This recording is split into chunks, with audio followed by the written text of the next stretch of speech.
For only 99,000 pesos, pwede mo na tong iuwi. I got you ulit.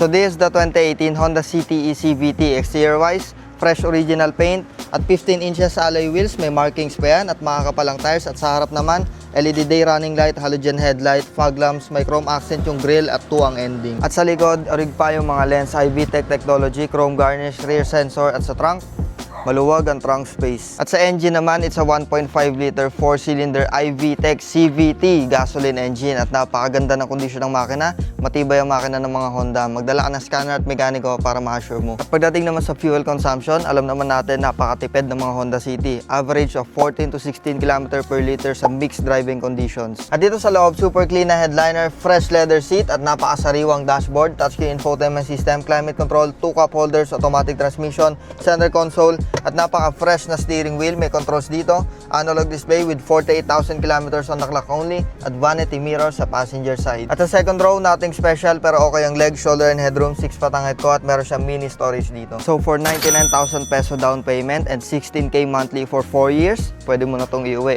Pag sa cash naman, 498,000 pesos lang. Freshest and lowest in the market na naman tayo. So kung gusto mo to, tumawag ka na, reserve mo na to. Thank you guys, peace out.